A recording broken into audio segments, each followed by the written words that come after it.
Price lord brothers, praise lord sisters. Brothers sisters, இன்னைக்கு ஆவியானவரோட துணையோட நாம் அறிந்து கொள்ள போகிற காரியம் எதை குறித்து அப்படின்னு சொல்லி கேட்டீங்கன்னா, ஆண்டவராகிய இயேசு கிறிஸ்து தேவனுடைய பிள்ளைகளாகிய நம்மை அவர் பயன்படுத்த அவர் எப்பொழுதும் வல்லவரா இருக்கிறார் அப்படின்னு சொல்லி நம்ம வேத வசனங்களை கவனிக்கின்றோம். ஏனென்றால் நம்மை தேவன் பயன்படுத்துகிறார் என்றால் எல்லா விதமாகவும் அவர் நம்மை பயன்படுத்த ஆரம்பிப்பார். ஆனால் சில பேர் எப்படிப்பட்ட ஒரு எண்ணம் கொண்டவர்களாக இருக்கிறார்கள் என்று சொல்லி பார்க்கும் பொழுது, கிறிஸ்துவை நாம் சொந்த இரட்சகராக ஏற்றுக்கொண்ட பிறகு அது பழைய சிருஷ்டியிலிருந்து நாம் புதிய சிருஷ்டியாக மாறி இருப்போம். அப்படி என்றால் பழையவைகளாக எல்லாம் ஒழிந்தது, இப்பொழுது நாம் முழுசாக ஒரு புதிய மனுஷனாக மாறி இருப்போம் என்று சொல்லி வேத வசனங்கள் இதோ முக்கியமாக ரோமர் 6வது அதிகாரத்தில் ஞானஸ்தானத்தை குறித்து ஆவியானவர் பேசியிருக்கின்ற அந்த வேத வசனங்களை கவனித்து பார்க்கும் பொழுது, நாம் புதிய வாழ்க்கையை, புதிய ஜீவனை தேவன் நமக்கு தந்திருக்கிறார். நாம் ஒரு புதிய மனுஷர்கள் என்று சொல்லி வேதம் குறிப்பாக நமக்கு அதை நினைவூற்றுகிறது. அப்படி என்றால் பழைய வாழ்க்கையில் தேவனுடைய பிள்ளைகளாகிய நாம் அநேக காரியங்களில் பலவீனர்களாக, தேவை இல்லாதவர்களாக நாம் காணப்பட்டாலும், நாம் ஆண்டவராகிய இயேசு கிறிஸ்துவை சொந்த இரட்சகராக ஏற்றிக்கொண்ட பிறகு தேவ ஆவியானவர் நம்மை அவருடைய பாத்திரமாக எடுத்து பயன்படுத்த அவர் ஆரம்பித்த அந்நேரம் முதல் கொண்டு நாம் புதிய மனுஷனாக மாறியிருப்போம்.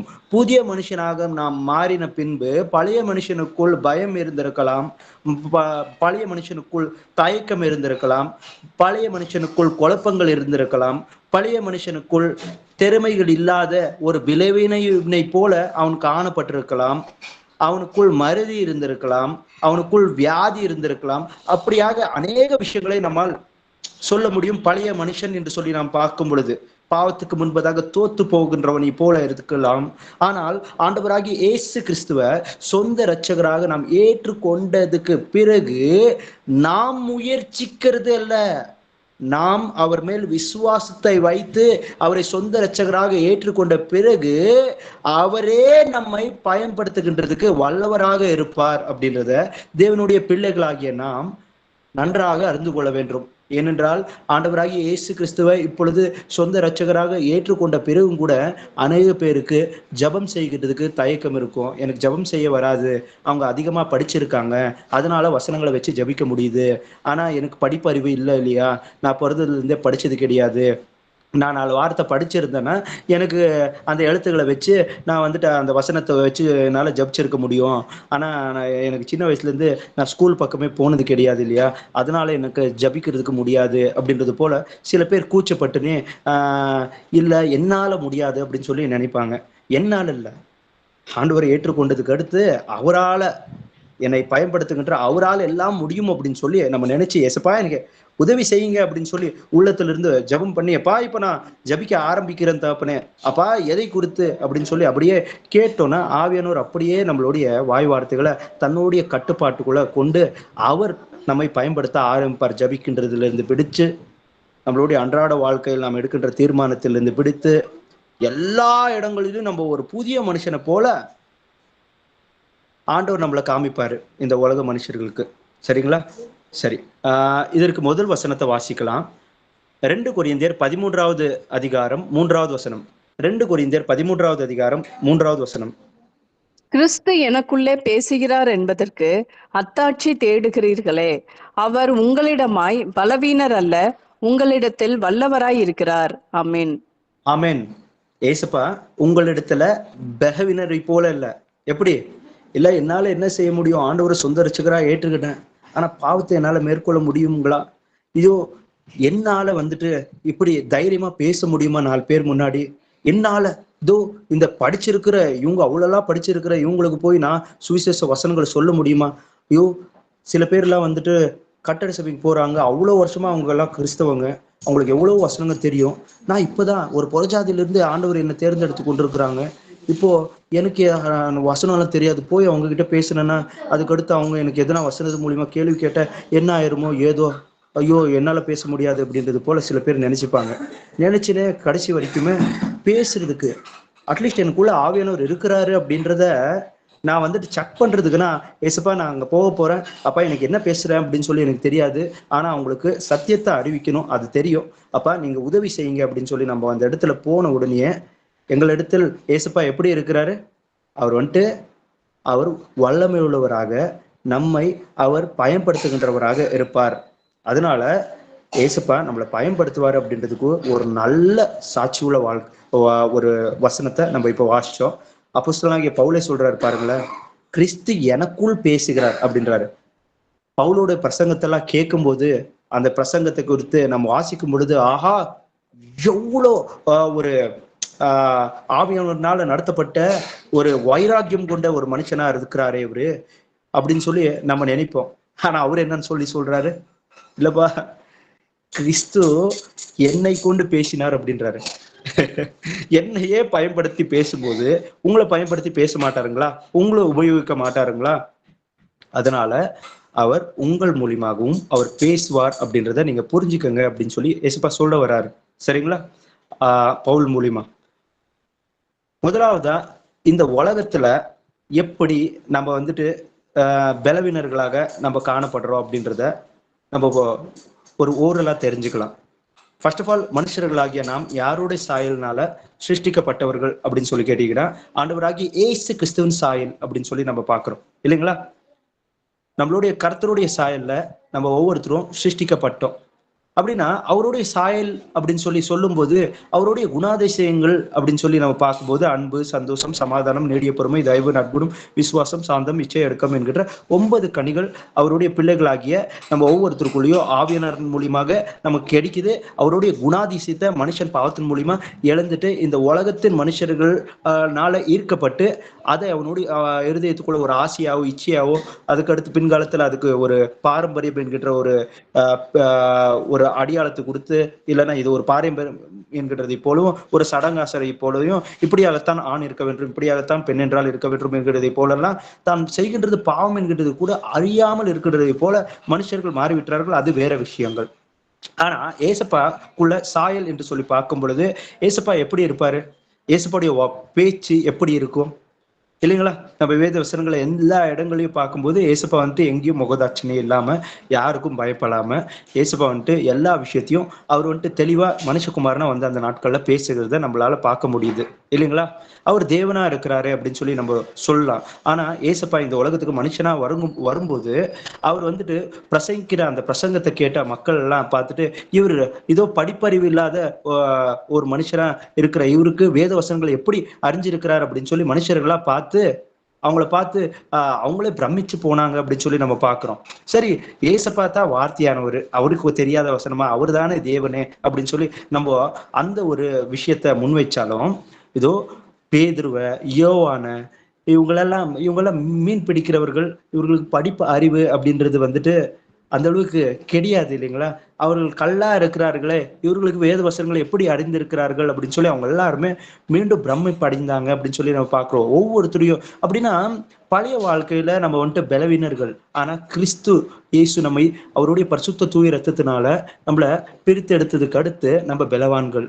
பழைய வாழ்க்கையில நம்ம வந்துட்டு ஞானம் இல்லாதவர்களாக, படிப்பறிவு இல்லாத பேதைகளாக நாம் இருந்தோம், உண்மைதான். ஆனா இப்பொழுது நாம் கிறிஸ்துவுக்குள் ஞானவான்கள் அப்படின்னு சொல்லி நம்ம பார்க்கிறோம். இந்த உலக மனுஷர்களை காட்டிலும் இந்த உலகத்தையே படைத்த தேவன் நம்மளுக்குள்ள இருக்கிறதுனால எல்லா காரியங்களை குறித்தும் ஆண்டவர் நம்மை கொண்டு பேச ஆரம்பிப்பார்.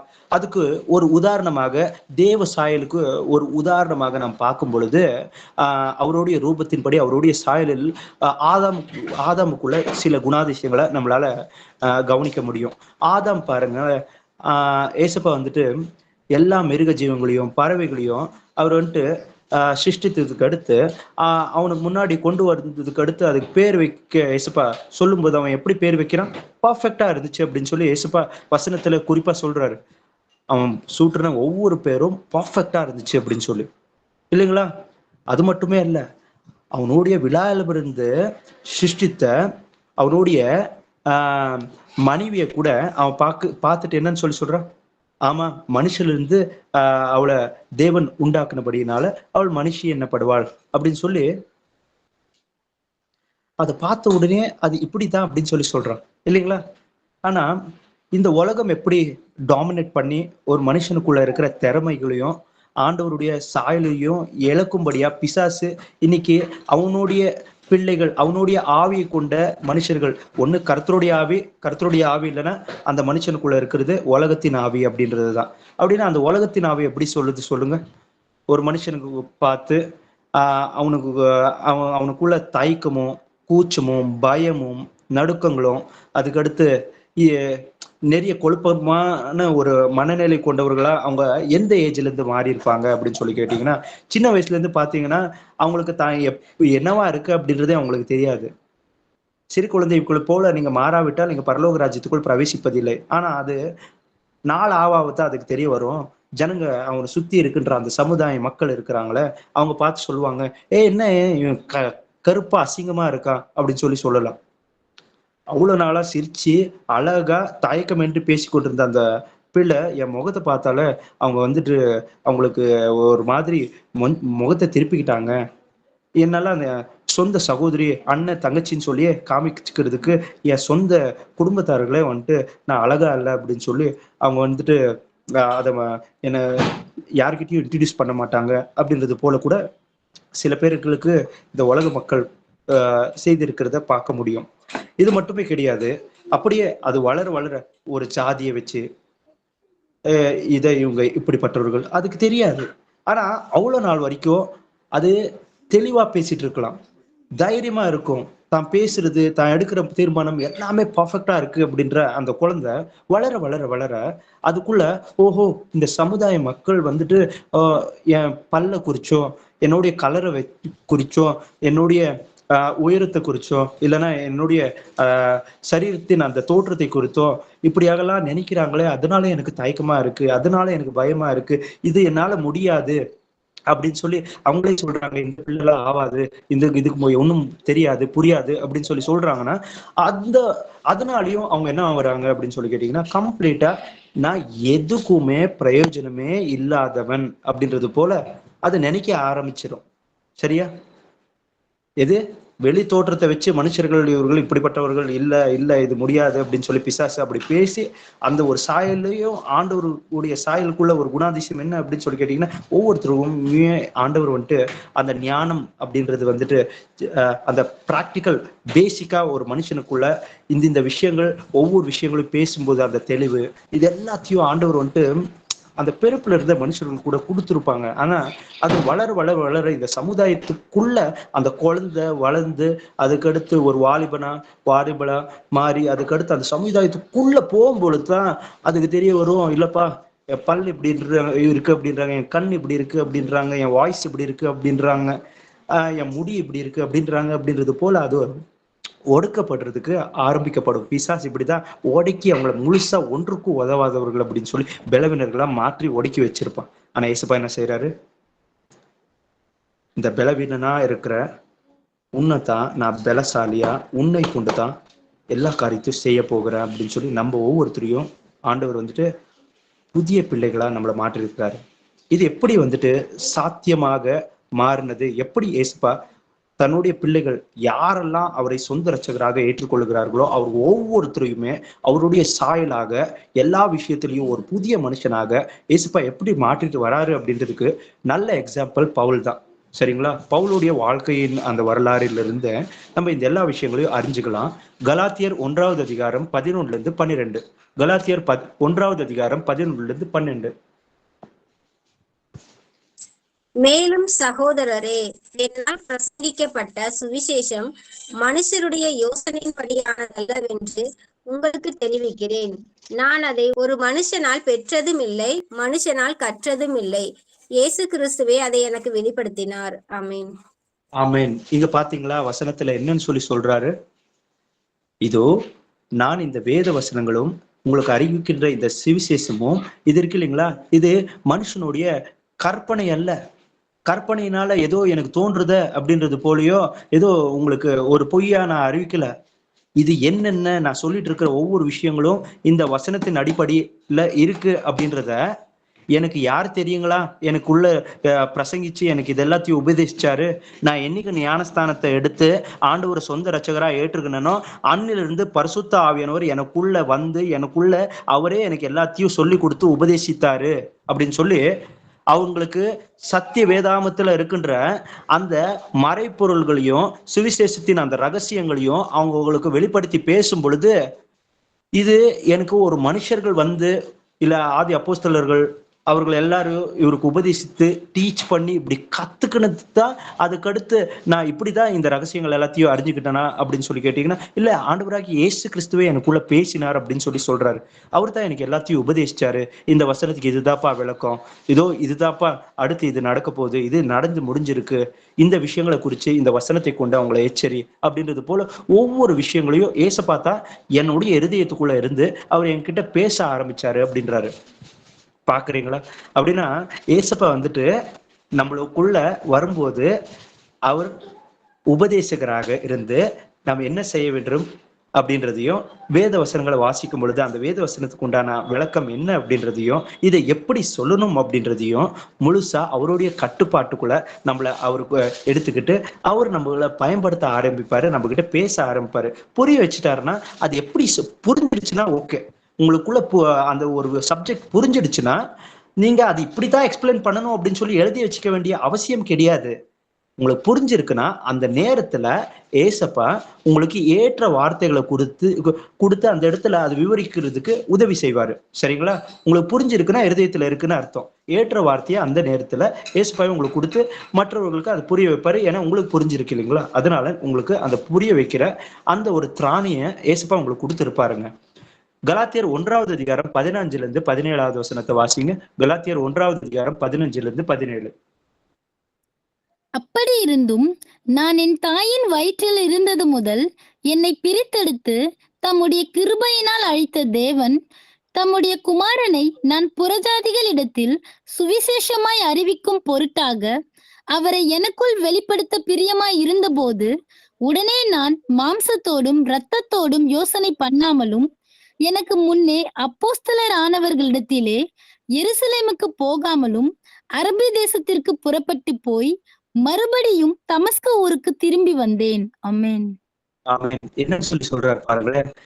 நான் என் தாயின் கருவில் நான் உண்டாகிறதுக்கு முன்பதாகவே தேவன் இந்த உலகத்திலிருந்து பிரத்யேகித்து அவருடைய கிருபையினால என்ன செய்யறாரா, அவருடைய குமாரனை எனக்குள் பிரசங்கிக்க அப்படின்னு சொல்லி சொல்றாரு. எங்க? அவருக்குள்ள இருந்து அவர் தான் பிரசங்கிக்கிறதுக்கே உதவி செய்யறான். புரியுதுங்களா? அப்படின்னு அப்போஸ்தலனாகிய பவுல் சொல்றாரு, எனக்குள்ள இருந்து அவரே உள்ள இருந்து எனக்குள்ள அவருடைய குமாரை பிரசங்கிக்க அவர் எனக்குள்ள பேசுகிறார் அப்படின்றாரு. பேசும்போது இப்போ உங்க மனசாட்சியில இந்த விஷயத்த இப்படி போய் அந்த கடைக்காரர்கிட்ட இது இப்படி சொல்ல போற, என் ஆபீஸ் மேனேஜர் கிட்ட இப்படி பேச போறோன்னு மனசாட்சிக்குள்ள பேசிப்பீங்க இல்லைங்களா? அது போலத்தான் ஆவியானவரும் மனசாட்சிக்குள்ள இருந்து அவருடைய வார்த்தைகள் மூலியமா பேசுவார். இதன்படி பேசு அப்படின்னு சொல்லி. ஆனா இங்க என்னன்னு சொல்லி சொல்றாரு, நான் ஞானஸ்தானத்தை பெற்றுக்கொண்ட அந்நாளே நான் எப்படி வந்துட்டு நடந்து கொள்ள ஆரம்பிச்சேன் அப்படின்னு சொல்லி கேட்டீங்கன்னா, அன்னிலிருந்தே சுவிசேஷத்தை அறிவிக்கிறதுக்கு புறப்பட்டு போக ஆரம்பிச்சேன். ஆனா என்ன பேசணும், எப்படி பேசணும் அப்படின்றத பத்தி யோசிக்கல. இல்ல நான் போய் அப்போஸ்தலர்கிட்ட போய் எருசலேமுக்கு போய் அவங்க கிட்ட உபதேசத்தை கேட்கலாமா, அவங்க கிட்ட டீச்சிங் கேட்டுக்கலாமா அப்படின்றது போலியும் அங்கேயும் நான் போல அப்படின்னு சொல்லி சொல்றாரு. ஆனா மாம்சத்தோடும் அந்த இரத்தத்தோடும் அவர் ஆலோசனை பண்ணாமல், அப்படின்னா தயக்கத்துல இல்லப்பா இப்படி பண்ணா என்னால முடியுமா, என்னால எல்லாம் இது முடியாது அப்படின்னு சொல்லி யோசிப்போம் இல்லைங்களா? அதுதான் மாம்சத்தோட இந்த ரத்தத்தோட நம்மளே பேசிக்கிறது. ஏசப்பா சொல்லி இருக்கிறாரா, உன்னை எடுத்து பயன்படுத்துவேன், உனக்குள்ள நான் இருக்கிறேன் அப்படின்னு சொல்லி. அவ்வளவுதான். மாம்சத்தோட ரத்தத்தோட இது பண்ணா ஒர்க் அவுட் ஆகுமா, ஒருவேளை அவமானம் ஆயிருமா, ஒருவேளை மற்றவங்க அடிச்சிருவாங்களா, இப்படி ஆயிருமா அப்படின்னு சொல்லி நம்ம யோசிக்க வேண்டிய அவசியமே கிடையாது. அங்க இருந்தா தயக்கமும் பயமும் எல்லாமே கடைசி வரைக்கும் எப்படி ஆயிரும் அப்படின்னு சொல்லி கேட்டீங்கன்னா, அந்த ஒரே ஒரு தாளந்து கொடுத்த அந்த மனுஷன் என்ன பண்ணானா, அவன்ட்டு நிலத்தின் கீழே அதை வந்துட்டு அப்படியே பொதிச்சு வச்சிருந்தான் அப்படின்னு சொல்லி நம்ம பாக்குறோம். அது போலதான் நம்மளும் மாறிடுவோம். ஏசப்பா சொல்லியிருக்கிறாரா, போய் வரிக்கிறதுக்கு அவர் வந்துட்டு மனுபுத்திரன் நல்ல அப்படின்னு சொல்லி வசனத்துல எழுதப்பட்டிருக்கு. அவர் சொல்லி இருக்கிறாருன்னா அது அப்படியே நடக்கும். தேவனுடைய எல்லா வாக்கு தத்தங்களும் கிறிஸ்து இயேசுக்குள்ள ஆம் என்றும் ஆமேன் என்றும் நிறைவேறுகிறது அப்படின்னு சொல்லி எழுதப்பட்டிருக்கு. ஏசப்பாக்கு இன்னொரு பேரே ஆமேன் அப்படின்னு சொல்லி. ஆமேன்னா அப்படியே ஆகற்றும், ஆம் அப்படியாகவே நிறைவேறும் அப்படின்னு சொல்லி அர்த்தம். வசனத்துல ஆதி ஆகமத்துல கூட நம்ம பார்க்கும்போது வெளிச்சம் உண்டாவதாக அப்படின்னு சொல்லி ஒரு வார்த்தை ஆண்டவர் கட்டளையிட்ட பிறகு திருப்பி தேவன் வெளிச்சத்தை உண்டு பண்ணினார் அப்படின்னு சொல்லி 2வது வார்த்தை எழுதப்பட்டிருக்கும்.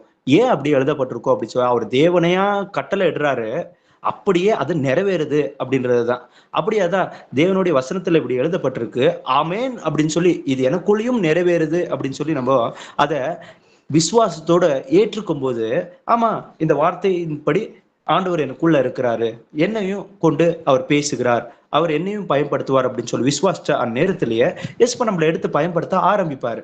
அதுல எந்த குழப்பமும் வேணாம், எந்த சந்தேகங்களும் நம்மளுக்குள்ள வேணாம். அப்போஸ்தலர் 9வது அதிகாரம் 20வது வசனத்தை வாசிங்க. அப்போஸ்தலர் 9வது அதிகாரம் 20வது வசனம். தாமதமின்றி கிறிஸ்து தேவனுடைய குமாரன் என்று ஆலயங்களிலே பிரசங்கித்தான். ஆமென். தாமதமின்றி அப்படின்னு சொன்னா என்னன்னு சொல்லி அர்த்தம்? அவன் ஞானஸ்தானத்தை பெற்றதுக்கு அடுத்து செய்த முதல் வேலை என்ன அப்படின்னு சொல்லி கேட்டீங்கன்னா, தாமதமின்றி அவன் ஆண்டவராகி இயேசு கிறிஸ்து தான் அந்த கிறிஸ்து அப்படின்னு சொல்லி எல்லாருக்குமே பிரசங்கிக்கிறதுக்கு அவர் பொறுப்பட்டு போனார் அப்படின்னு சொல்லி நம்ம பாக்குறோம் இல்லைங்களா? எந்த தைரியத்தோட அவருக்குள்ள பரிசுத்த ஆவியானவர் பேசுகிறது அவரால் உணர முடியுது. நீ நட, இந்த இடத்துல இருக்காத, நட, நீ அறிந்து கொண்ட இந்த சத்தியத்தை எல்லாருக்குமே சொல்லு, அவர் வேறு யாரும் கிடையாது, இயேசுதான் அந்த குமாரன் என்கிறத அவங்க ஒவ்வொருத்தருக்கிட்டையும் பேசு அப்படின்னு சொல்லி ஆவியானவர் அந்த அவரை இருதயத்திலிருந்து அப்படியே பேசுறாரு இல்லைங்களா? அவர் அப்படியே பொறுப்பட்டு போறாரு. 1 கொரிந்தியர் 2வது அதிகாரம் 2-3. 1 கொரிந்தியர் 2வது அதிகாரம் 2-3. இயேசு கிறிஸ்துவே சிலுவையில் அறையப்பட்ட அவரே அன்றி வேறொன்றையும் உங்களுக்குள்ளே அறியாதிருக்க தீர்மானித்திருந்தேன்.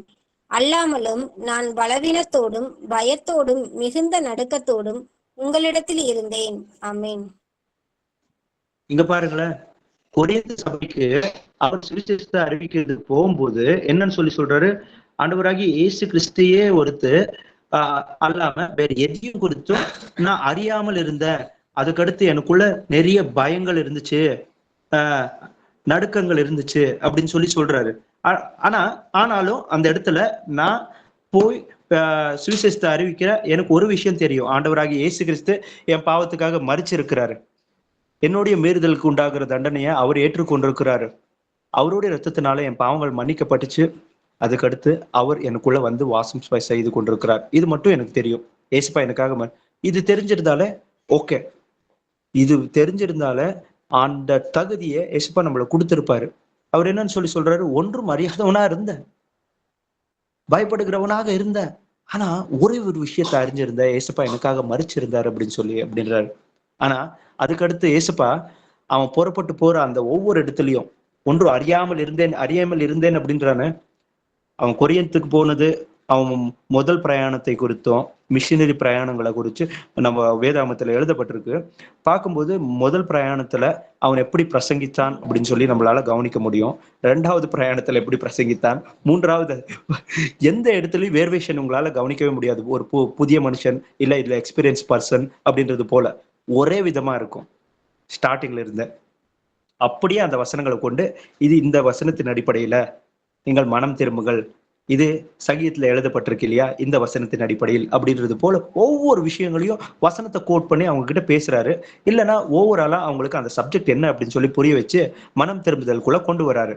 அப்படின்னா ஆவியானவர் அவரை பயன்படுத்துறதுக்கு அவர் முழுசா தன்னை ஒப்பு கொடுக்குறாரு. வசனத்துல எழுதப்பட்டிருந்த பிரகாரமாவே அவர் எனக்குள்ள பேசுறார் அப்படின்றத அவர் முழுசா விசுவாசிக்க ஆரம்பிச்சாரு. அதனாலதான் ஆவியானவர் அவரை மறைத்து கொண்டு பேச ஆரம்பிச்சாரு அப்படின்னு சொல்லி நம்மளால இங்க கவனிக்க முடியுது. 1 கொரிந்தியர் 2வது அதிகாரம் 10-12. 1 கொரிந்தியர் 2வது அதிகாரம் 10-12. நமக்கோ தேவன் அவைகளை தமது ஆவியினாலே வெளிப்படுத்தினார். அந்த ஆவியானவர் எல்லாவற்றையும் தேவனுடைய ஆழங்களையும் ஆராய்ந்திருக்கிறார். மனுஷனில் உள்ள ஆவியை அன்றி மனுஷரில் எவன் மனுஷனுக்குரியவைகளை அறிவான்? அப்படி போல தேவனுடைய ஆவியை அன்றி ஒருவனும் தேவனுக்குரியவைகளை அறிய மாட்டான். நாங்களோ உலகத்தின் ஆவியை பெறாமல் தேவனால் எங்களுக்கு அருளப்பட்டவைகளை அறியும்படிக்கு தேவனில் இருந்து புறப்படுகிற ஆவியையே பெற்றோம். ஆமென். ஆமென். இங்க பாத்தீங்களா, தேவன் தம்முடைய ஆவியின் மூலியமாக எல்லா வேத வசனங்களின் அந்த மறைப்பொருள்களை எங்களுக்கு வெளிப்படுத்தி காமித்தார் அப்படின்னு சொல்லி யார் சொல்றாரு? அப்போஸ்தலனாகிய பவுல் சொல்றாரு. தேவ ஆவியானவர் எப்படிப்பா உனக்கு மறைப்பொருட்களை இது இந்த வசனத்துல எழுதப்பட்டிருக்கிறதா அவர் நிறைவேற்றி இருக்கிறாரு. அவர் வேற யாரும் கிடையாது, பிதாவாகிய தேவன் தான் மனுஷகுமாரனா இறங்கி வந்தாரு அப்படின்னு சொல்லி எப்படி அவருக்கு தெரிய வருதா? அதுக்கு ஒரு எக்ஸ்பிளனேஷனை கொடுக்குறாரு பாருங்களேன்.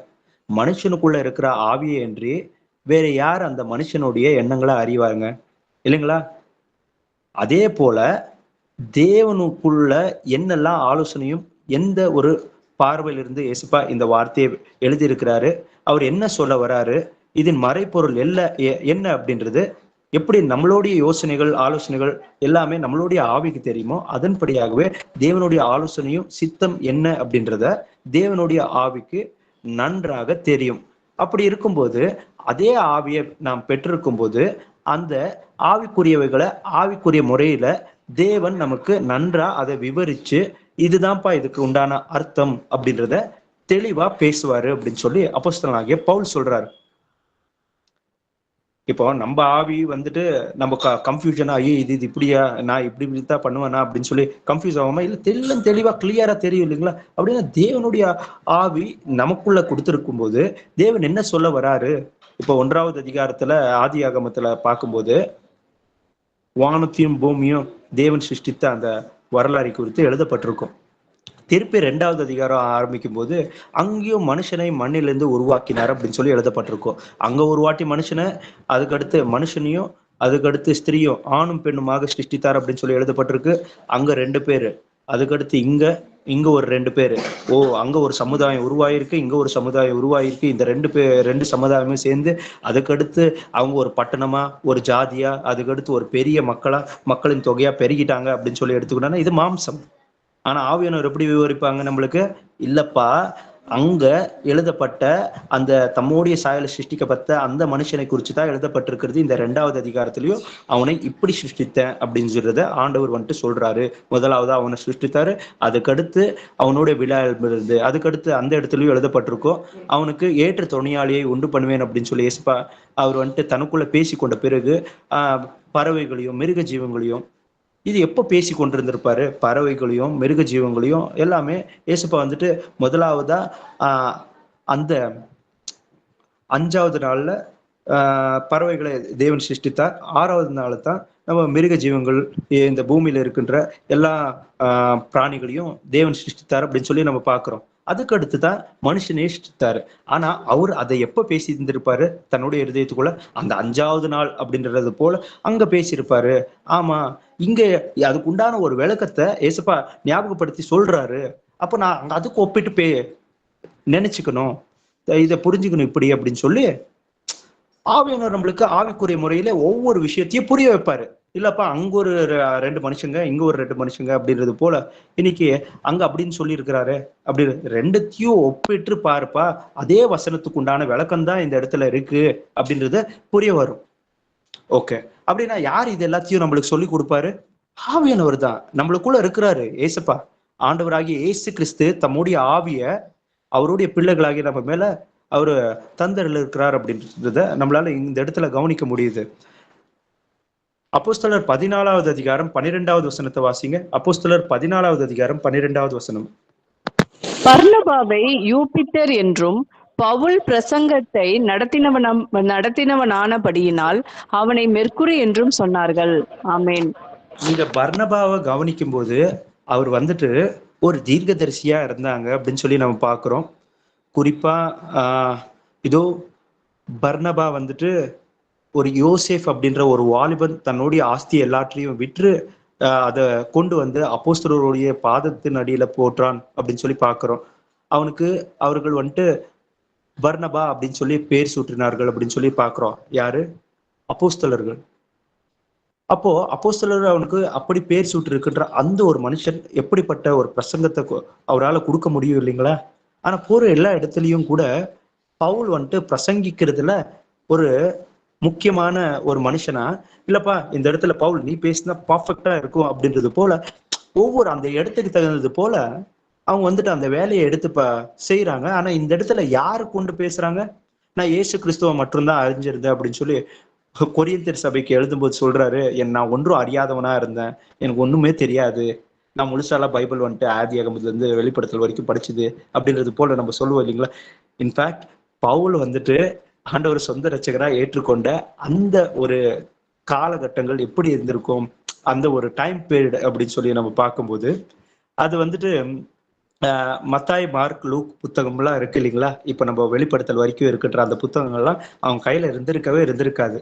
ஓரலா ஆண்டவர் இந்த உலகத்துக்கு மனுஷனா இறங்கி வந்தது, அதுக்கடுத்து அவர் பிரசங்கித்தது, அவங்க சீஷர்களை வந்துட்டு அவர் ஏற்படுத்தினது, இந்த விஷயங்களை ஓரலா அவர் கேள்விப்பட்டிருப்பாரு. ஆனா அவர் என்ன சொல்ல வராரு அப்படின்றத அந்த அந்த வசனத்தின் அந்த மறைப்பொருட்கள் எல்லாத்தையும் அவர் கேள்விப்பட்ட அந்த வார்த்தைகளுக்கு உண்டான விளக்கங்கள் அந்த பழைய உடன்படிக்கையில இருக்கிறது அது எல்லாத்தையும் ஒப்பிட்டு பார்க்கும்படியா.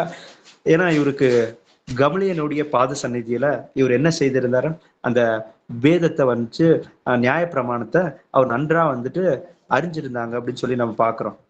ஆனா ஆவியானவர் நம்மளை எடுத்து பயன்படுத்த ஆரம்பிக்கும் போது அதுக்குண்டான விளக்கத்தை அவர் தான் பேச ஆரம்பிப்பாரு. அப்படின்னா இங்க பவுல வந்துட்டு முக்கியமா பிரசங்கிக்கிறதுக்கே நிறைய இடங்கள்ல அவனை கொண்டு ஆண்டவர் பேசுகிறத நம்மளால கவனிக்க முடியுது.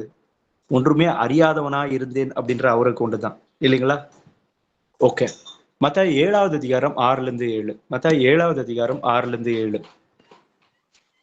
பரிசுத்தமானதை நாய்களுக்கு போடாதேயுங்கள், உங்கள் முட்டுகளை பன்றிகள் முன் போடாதேயுங்கள், போட்டால் தங்கள் கால்களால் அவைகளை மிதித்து திரும்பிக் கொண்டு உங்களை பீறி போடும். கேளுங்கள், அப்பொழுது உங்களுக்கு கொடுக்கப்படும், தேடுங்கள், அப்பொழுது கண்டடைவீர்கள், தட்டுங்கள், அப்பொழுது உங்களுக்கு திறக்கப்படும். ஆமென். பரிசுத்தமானதை உங்களுடைய முத்துகளை நாய்களுக்கு முன்பதாகவும் பன்னிகளுக்கு முன்பதாகவும் போடாதிருங்கள் அப்படின்னு சொல்லி சொன்னதுக்கு அடுத்துதான் வேண்டிக் கொள்ளுங்கள், தட்டுங்கள் அப்படின்னு சொல்லி எழுதப்பட்டிருக்கு. அப்படின்னா உங்களுக்கு இன்னார்கிட்ட சுவிசேஷத்தை போய் பேச வேண்டும், இன்னார் கேட்கிறார்கள், இன்னார் கீழ்ப்படியாகிறார்கள், இவர்களுக்கு சாட்சிக்காக பிரசங்கிக்க வேண்டும், இவர்களுக்கு இந்த ஒரு விஷயத்தை கொண்டு நீ பேச வேண்டும், இந்த இடத்தில் இந்த ஒரு சப்ஜெக்ட்ல இருந்து தான் நீ இவங்க கிட்ட பேசணும் அப்படின்றது போல அந்நேரத்துல அந்த ஒவ்வொரு விஷயங்களை குறிச்சு ஏசப்பா அந்த ஒரு ஞானத்தை அவருடைய பிள்ளைகளாகிய நம்மளுக்கு கொடுப்பாரு அப்படின்றதுக்கு தான் இந்த வசனம். யார் பன்னியா இருக்காங்க, யார் நாய் அப்படின்னு சொல்லி கேட்டீங்கன்னா வேதாமத்துல பன்னியும் நாய் யாருக்கு ஒப்பிட்டு பேசியிருக்கிறது வேத வசனங்கள் எல்லாமே தெரியும். ஆனாலும் நான் கீழ்ப்படிய மாட்டேன், செய்யற தவிர நான் வந்துட்டு துணிகரமா செஞ்சுட்டே இருப்பேன் அப்படின்னு சொல்லி தெரியுது. இந்த வசனம் பொய் தான் இந்த வசனம் வந்துட்டு இப்படி கடிஞ்சுக்குது, இது செய்யக்கூடாதுன்னு சொல்லி சொல்லுது அப்படின்னா அவன் துணிகரமா செய்யற அப்படின்னு சொல்லி சொல்லும் போது 2-3 முறை சொன்னதுக்கு அடுத்து அவனை விட்டுரு அப்படின்னு சொல்லி சொல்றாங்க ஏசுப்பா. வேத பொருட்டனா இருந்தா ஒரு மனுஷனா இருந்தா ஒருவன் தெரிஞ்சிருந்தே அவன் அப்படி இருக்கிறான் அப்படின்னு சொன்னாலும் அவன்கிட்ட எந்த காரியத்தை எப்படி பேசணும் அப்படின்றத ஆண்டவர் சொல்லி கொடுப்பாரு. இல்லைன்னா அந்த இடத்துல இருந்து நீ பொறுப்பட்டு போப்பா அப்படின்னு சொல்லியும் ஏசுப்பா ஞானம், அந்த ஒரு ஞானத்தை எப்படி கொடுப்பாங்க அப்படின்னு சொல்லி கேட்டீங்கன்னா அவருடைய பரிசுத்த ஆவியினாலதான் நம்மளுக்கு அதை கொடுப்பாங்க. எப்படி எந்த சப்ஜெக்ட்ல இருந்து இவங்க கிட்ட பேச ஆரம்பிக்கலாம்.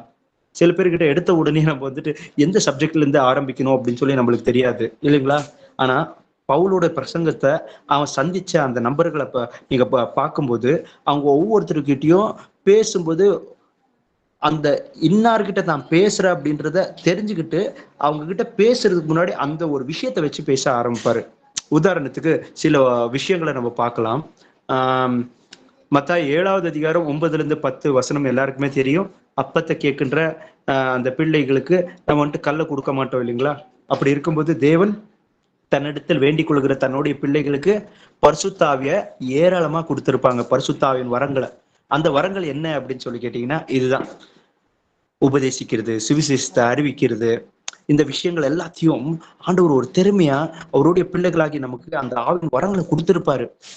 நம்மளை மறிச்சுட்டு பேச ஆரம்பிப்பாரு. என் நேரத்துல இன்னார்கிட்ட எப்படி பேச வேண்டும், எப்படி பிரசங்கிக்க வேண்டும், எப்படி இந்த விஷயங்களை அவங்களுக்கு புரிய வைக்க வேண்டும் அப்படின்னு சொல்லி. உதாரணத்துக்கு அப்போஸ்தலர் 24வது அதிகாரம் 25வது வசனத்துல பெலிக்ஸ் கிட்ட அவர் எப்படி பேசுறாரு அப்படின்னு சொல்லி பாருங்களேன். அப்போஸ்தலர் 24வது அதிகாரம் 25. அவன் நீதியையும் இச்சை அடக்கத்தையும் இனிவரும் நியாய தீர்ப்பையும் குறித்து பேசுகையில் பேலிக்ஸ் பயமடைந்து, இப்பொழுது நீ போகலாம், எனக்கு சமயமான போது உன்னை அழைப்பிப்பேன் என்றான். ஆமென். நீதி எதுப்பா அப்படின்னு சொல்லி சொல்றாரு. நீதி பா, தேவனுடைய கண் பார்வைக்கு இதெல்லாம் நீதிப்பா, உண்மையை பேசணும், மற்றவங்களை மிரட்டக்கூடாது, நீ அதிகாரத்துல இருக்க அப்படின்னு சொல்லி யார் எப்படி வேணாலும் நடத்துறது, இதெல்லாம் பண்ணக்கூடாது, இச்சையோட இருக்கணும், நீ இச்சையினால என்ன விரும்புறது எல்லாத்தையும் நான் செய்யறேன் அப்படின்னு சொன்னா இது பாவம், அதுக்கு அடுத்து நியாய தீர்ப்பு இருக்கும் அப்படின்னு சொல்லி தெளிவா அந்த விஷயத்த அவன் மூலியமா பேச ஆரம்பிக்கிறாங்க. அதுக்கடுத்து என்ன நடக்குது, அவனுக்கு பிலிக்ஸ்க்கு பயம் உண்டாச்சு அப்படின்னு சொல்லி எழுதப்பட்டிருக்கு. எப்படி என் நேரத்துல யார், ஆனா அவனுடைய நோக்கம் என்னவா இருந்துச்சு, அவங்களுடைய நோக்கங்கள் தனிப்பட்ட அவங்களுடைய நோக்கம் வந்துட்டு இவங்க கிட்ட பணம் எதனா கிடைக்குமா அப்படின்றது போல நினைச்சிட்டு தான் வந்து அவங்க கிட்ட சும்மா சுவிசேஷத்தை கேட்கறது போல நடிச்சாங்க. சில பேர் நம்ம கிட்ட நடிக்கவும் செய்வாங்க, ஆனா அதனால நாங்க ஏமாந்துட்டோம், டைம் வேஸ்ட் ஆச்சு அப்படின்னு சொல்லி நினைக்காதீங்க. ஆண்டவர் வந்துட்டு அந்த நபர் நம்ம கிட்ட வர்றதுக்கு அனுமதி கொடுத்திருந்தாரு அப்படின்னு சொன்னா, அவ்வளவு நேரத்தை நம்ம பேசியிருக்கோம் அப்படின்னு சொன்னா, கண்டிப்பா ஒண்ணுல ஒரு நாள் அவங்க மனம் திரும்புறதுக்கு அந்த வார்த்தை என்கிற விதை போடப்பட்டிருக்கும். மார்க் புத்தகத்துல எழுதப்பட்டிருக்கும். தேவனுடைய வசனத்தை விதிச்சதுக்கு அடுத்து நம்ம அதை பத்தி மறந்துடணும். விளைய செய்கின்றது தேவன். அது எந்த நேரத்தில் எந்த சூழ்நிலையில் அது விளைய செய்வாரோ அது ஆண்டவர் அறிவார். ஆனா இந்த இடத்துல எவ்வளவு ஞானமா அவங்க கிட்ட பேசுறதுக்கு ஏசப்பா உதவி செய்யறாரு பாத்தீங்களா, அவன் மூலியமா. அப்படிதான் நம்மளையும் மறைத்து கொண்டும் அந்நேரத்துல பேசுவார் ஏசப்பா. ஒவ்வொரு விஷயங்கள காமிச்சு ஏசப்பா நம்மளை பயன்படுத்த ஆரம்பிப்பாரு. உதாரணத்துக்கு இன்னொரு விஷயத்தையும் நம்ம கவனிச்சு பார்க்கலாம். அப்போஸ்தலர் 17வது அதிகாரம் 16வது வசனத்தை வாசிங்க. அப்போஸ்தலர் 17வது அதிகாரம் 16வது வசனம். அத்தேனே பட்டணத்தில் பவுல் அவர்களுக்காக காத்து கொண்டிருக்கையில் அந்த பட்டணம் விக்கிரகங்களால் நிறைந்திருக்கிறதை கண்டு தன் ஆவியில் மிகுந்த வைராக்கியம் அடைந்து. ஆமென். இங்க பாருங்களேன், அப்போஸ்தலனாகிய பவுல் வந்துட்டு அத்தேனையில அங்க காத்து கொண்டிருக்கிறான். யாரு? உடன் சீஷர்களும் சகோதரர்களுமா இருக்கின்ற அந்த சகோதரர்களுக்காக காத்து கொண்டிருக்கும் போது அந்த இடத்துல ஒரு விஷயம் நடக்குது. என்ன? அத்தேனையில எல்லா இடத்துலயும் வெறும் சிலைகள் இருக்கு, விக்கிரகங்கள். அதை பார்க்கும்போது ஆவியில வைராகியம் கொள்ளுகிறான். என்னப்பா இது, மனுஷர்கள் இன்னும் தேவனை அறிஞ்சிக்காம தேவனுக்கு விரோதமா அவரை கோபம் ஊற்றுகின்ற காரியங்களை செய்து கொண்டிருக்கிறார்களே, ஐயோ இந்த ஆத்துமாக்கள் அழிந்து கொண்டிருக்கிறதே, ஐயோ தேவனே அப்படின்னு சொல்லி. ஆனா வாய்ப்புக்காக காத்து கொண்டிருக்கிறார். அங்க யாரே கிடைத்தாலும், முக்கியமாக யூத மனுஷர்கள், யாரெல்லாம் அந்த யூத பாரம்பரியத்தை பின்படுகிறவர்களாக நிறைய மக்கள்கள் இருந்தாங்க இல்லைங்களா, அந்த ரோமா புறத்திற்குள்ளேயே கூட நீங்க பார்க்கும்போது கிரீக்கு பேசுகின்ற அநேக மனுஷர்களும் யூத அந்த பாரம்பரியங்களை பின்படுகிறவர்களாக இருந்தாங்க. அப்படிப்பட்டவர்கள் எல்லாத்தையும் கவனிக்கும் போது பார்க்கும்போதெல்லாம் அவர்களோட அவர் தரிக்கித்து கொண்டிருந்தார், பேசி கொண்டிருந்தார் அப்படின்னு சொல்லலாம் நம்ம பார்க்கிறோம் இல்லைங்களா. அதுக்கடுத்து என்ன பண்ணாங்க, இந்த மனுஷன் ஏதோ புதுசா நிறைய விஷயங்களை சொல்லிட்டு இருக்கிறாரு, ஊர் தழுதல் இருக்கான், அதுக்கடுத்து வந்துட்டு நம்ம மறுபம் ஆவமா இன்னொரு ராஜ்யம் இருக்கா அப்படின்றது போல எல்லாம் விஷயங்கள் எல்லாத்தையும் சொல்லும்போது, சரி இந்த மனுஷன் சொல்றதை கேட்கலாம் அப்படின்னு சொல்லி பவுலை கொண்டு போய் ஒரு இடத்துல நிக்க வச்சுட்டாங்க. நிக்க வச்சதுக்கு அடுத்து அவர் வந்துட்டு அந்த இடத்துல பிரசங்கிக்கும் போது அங்க என்னெல்லாம் கவனிச்சிருந்தாரோ அந்த விஷயங்கள்ல இருந்தே பேச தொடங்குவாரு. அந்த ஞானத்தை ஏசப்பா தான் நம்மளுக்கு கொடுப்பாரு. அதனாலதான் ஏசப்பா நம்மளுக்குள்ள இருக்கிறாரு. ஏசப்பா நம்மளுக்குள்ள பேசுறத சத்தத்தை மட்டும்தான் நம்ம வந்துட்டு கேட்கணும்.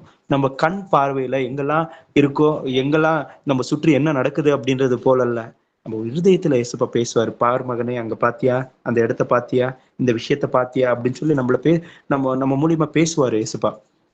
அப்போஸ்தலர் 17வது அதிகாரம் 22 23. அப்பொழுது பவுல் மார்ஸ் மேடையின் நடுவிலே நின்று, அத்தேனரே, எந்த விஷயத்திலும் நீங்கள் மிகுந்த தேவபக்தி உள்ளவர்கள் என்று காண்கிறேன்.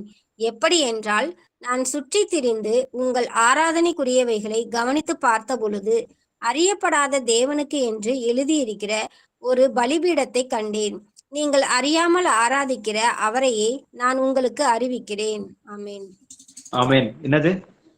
அத்தினியர்களே, அந்த மாஸ் மேடையில நின்று ஏதோ நீங்கள் எல்லா விஷயத்திலையும் புகழ்ந்து பேசுறாரு பாத்தீங்களா, மிகுந்த தெய்வ பக்தி கொண்ட மனுஷர்கள் அப்படின்னு சொல்லி நான் அறிஞ்சு கொண்டேன்.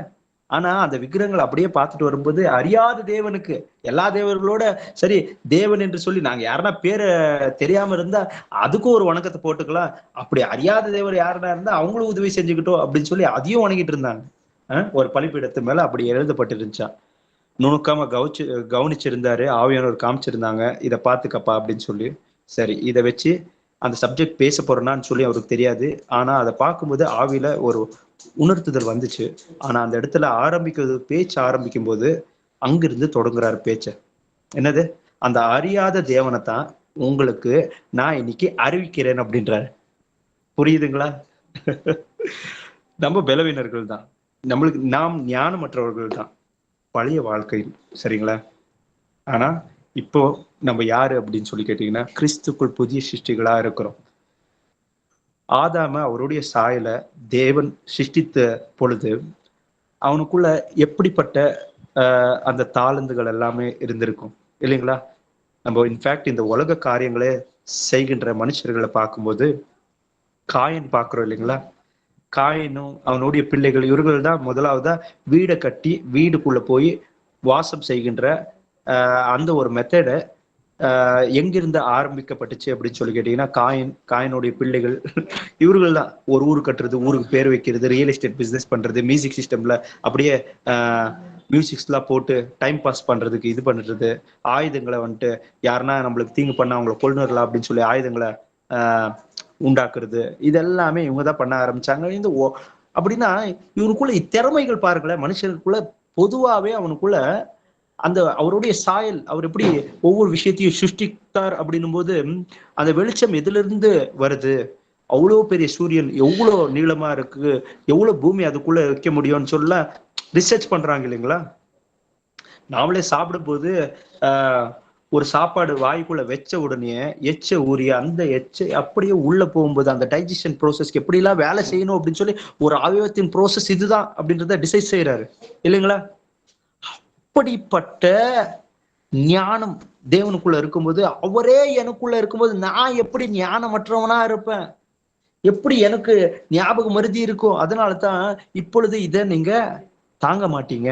ஆனா அந்த துணையாளர் உங்கள் மேல் வரும் பொழுது, இதோ அவர் சகலத்தை குறித்து உங்களுக்கு உபதேசித்து சகலத்தை குறித்து உங்களுக்கு ஞாபகப்படுத்துவார் அப்படின்னு சொல்லி யோவான் 14வது அதிகாரத்துல வசனம் இருக்கும். ஞாபகம் மருதி இல்ல, தேவனுடைய பிள்ளைகளாகிய நமக்கு எல்லாவற்றையும் ஞாபகப்படுத்துகின்றவராகவும் அவர் இருக்கிறார்.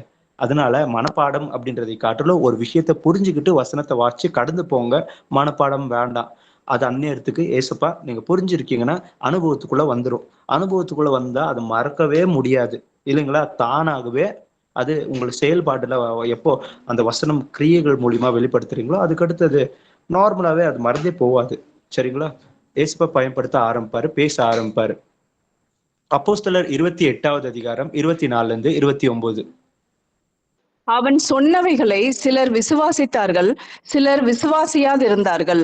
இவர்கள் கண்களினால் காணாமலும் காதுகளினால் கேளாமலும் இருதயத்தினால் உணர்ந்து குணப்படாமலும் நான் இவர்களை ஆரோக்கியமாக்காமலும் இருக்கும்படிக்கு இந்த ஜனத்தின் இருதயம் கொழுத்திருக்கிறது. காதுகளினால் மந்தமாய் கேட்டு தங்கள் கண்களை மூடிக்கொண்டார்கள் என்று இந்த ஜனத்தினிடத்தில் போய் சொல்லு என்பதை பரிசுத்த ஆவி எசாயா தீர்க்கதரிசியை கொண்டு நம்முடைய பிதாக்களுடனே நன்றாய் சொல்லி இருக்கிறார். ஆதலால் தேவனுடைய ரட்சிப்பு புறஜாதியாருக்கு அனுப்பப்பட்டிருக்கிறது என்றும் அவர்கள் அதற்கு செவி கொடுப்பார்கள் என்றும் உங்களுக்கு தெரிந்திருக்க கடவது என்றான். இப்படி அவன் சொன்ன பின்பு யூதர்கள் தங்களுக்குள்ளே மிகவும் தர்க்கம் பண்ணி கொண்டு போய்விட்டார்கள். ஆமேன். ஆமேன். அப்போஸ்தலனாகிய பவுல் சிறையில இருக்கின்ற அந்த நாட்கள்ல ரோமாபுரத்துக்கு அவர் போறாரு இல்லைங்களா? ஒரு சிறை கைதியா. அங்க போனதுக்கு அடுத்து அவர் ஒரு வீட்டுல இருந்தார் அப்படின்னு சொல்லி நான் பாக்குறோம், வாடகை வீட்டுல. ஆனாலும் அவர் ஒரு சிறை கைதியா இருக்கிறாரு. அங்க இருக்கும்போது அங்க நிறைய பேர் வந்துட்டு யூத ஜனங்கள், இஸ்ரேல் ஜனங்க இருக்காங்க அப்படின்னு சொல்லி கேள்விப்பட்டு அவங்க எல்லாரையும் அங்க வர வைத்து தான் இந்த காரணத்தினால்தான் பிடிக்கப்பட்டிருக்க, இப்படி வந்திருக்க அப்படின்னு சொல்லி அப்படியே சுவிசேஷத்தெல்லாம் அறிவிக்கிறாங்க. அறிவிக்கும் போது அவங்க வந்துட்டு ஏற்றுக்கவே மாட்டேன்றாங்க. அப்போ அவர் வந்துட்டு இந்த வசனத்துல எழுதப்பட்ட ஏசாயா வசனத்துல எழுதப்பட்டது போலவே அவர்களுடைய கண்கள் இருந்தும் அவர்கள் காணாதவர்களும் காதுகள் இருந்தும் கேட்காதவர்களா இருக்கிறாங்க, அவங்களுடைய இருத்தையும் கொளுத்து போயிருக்கு அப்படின்றது போலதான் அவங்க இருக்காங்க அப்படின்றது புரிஞ்சிடுச்சு. அதுக்கடுத்து அவங்க மத்தியிலேயே அந்த அந்த ரோமாபுரத்துக்குள்ள இருந்த அந்த இஸ்ரேல் ஜனங்க, யூத ஜனங்கள்ல யாரெல்லாம் அந்த மூப்பர்களை போல இருந்தாங்க இல்லைங்களா, அந்த ஜனங்களுடைய மூப்பர்கள் இருக்கிறாங்களே அவங்களுக்குள்ளேயே வந்துட்டு ஒரு மனது இல்ல, குழப்பங்கள் இருக்கு, தர்க்கங்கள் இருக்கு அப்படின்றத அவன் அறிஞ்சுக்கிட்டு அதுக்கடுத்து சரி புறஜாதிகளுக்கு சுவிசேஷத்தை அறிவிக்கணும், இவங்க கேட்கல அப்படின்னும் போது நெக்ஸ்ட் நீ புறஜாதிக்கு சுவிசேஷத்தை அறிவிக்கணும் அப்படின்னு சொல்லி ஆவியானவர் சொல்லியிருக்காங்களே அப்படின்றத புரிஞ்சுக்கிறாரு. ஆவியானவர் எப்படி பேசுறாங்க பாருங்களேன் இருதயத்துல. பாத்தியா, அவங்க மத்தியிலேயே ஒருவேளை அவங்க என் வசனத்துக்கு கீழ்படுகிறவங்களா இருந்தா, நீ சொல்றது எல்லாத்தையும் கேட்கறவங்களா இருந்தா அவங்களுக்குள்ள ஒரு மனது இருந்திருக்கும். ஆனா அவங்களுக்குள்ளேயே எப்படி இருக்கு பாத்தியா, பார்ஷியாலிட்டிஸ் இருக்கு, அவங்க மத்தியிலேயே வந்துட்டு பிரிவினைகள் இருக்கு, சண்டை குழப்பங்கள்லாம் இருக்கு அப்படின்னு சொல்லி அப்படியே கண் பார்வையிலேயே அவங்க பண்ற எல்லா செய்கையும் அப்படியே கவனிக்க வைக்கிறாரு. அதுக்கடுத்து சரிப்பா நீ புறஜாதிக்கு சுவிசேஷத்தை அறிவிக்க ஆரம்பி அப்படின்றது போல ஆவியானவர் உள்ளத்துல இருந்து பேசுறாரு இல்லைங்களா? இப்படிதான் ஆவியானவர் நம்ம ஒவ்வொருத்தரையும் பயன்படுத்துவாரு, பேசுவாருங்க. அப்போஸ்தலர் 26வது அதிகாரம் 28 29.